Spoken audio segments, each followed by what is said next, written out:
Assalamualaikum warahmatullahi wabarakatuh. Saya Mutakarika dari kelas 12 MIA. Saya akan menjelaskan pembelajaran materi sejarah mengenai demokrasi terpimpin untuk memenuhi tugas dari Ibu Hasanah selaku guru mata pelajaran sejarah. Demokrasi terpimpin adalah sebuah sistem demokrasi yang seluruh keputusan serta pemikirannya berpusat pada pemimpin negara.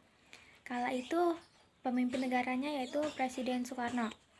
Dan pada masa demokrasi terpimpin ini dimulai sejak adanya Dekrit Presiden tanggal 5 Juli 1959. Selanjutnya kita masuk ke dalam politik di masa demokrasi terpimpin. Yang pertama di sini ada kebijakan dalam negeri, yaitu adanya pidato penentuan kembali revolusi kita. Selanjutnya juga ada Presiden membentuk DPR GR pada tanggal 25 Juni 1960. Lalu ada lembaga tinggi negara. Selanjutnya ada Lembaga Sidang Umum MPRS tahun 1963 yang menyatakan bahwa Soekarno ditetapkan sebagai presiden seumur hidup. Selanjutnya ada Partai Masyumi dan PSI dibubarkan karena pemimpinnya terlibat dalam pemberontakan PRRI atau Permesta. Selanjutnya juga ada Presiden mengambil alih pemimpinan tertinggi militer dan membentuk Komando Operasi Tertinggi. Ada juga Soekarno membentuk MPRS dan DPAS. Untuk DPAS ketuanya adalah beliau sendiri.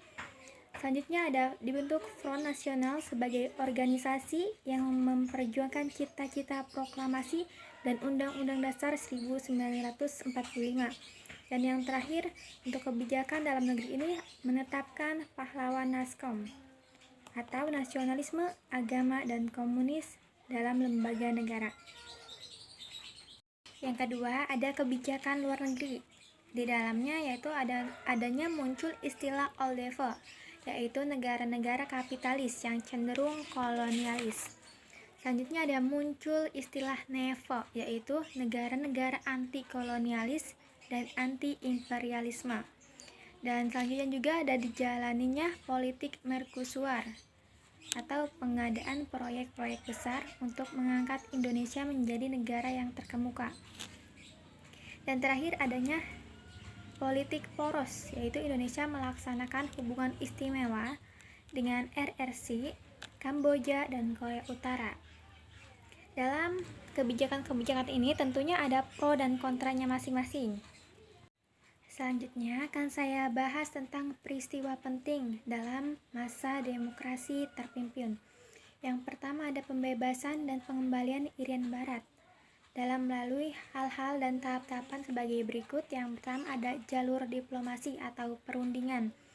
Di dalamnya ada melalui perundingan bilateral pada tahun 1951, lalu ada sidang PBB 1954, dukungan dari negara peserta KAA, dan sidang Majelis Umum Menteri Luar Negeri tahun 1957.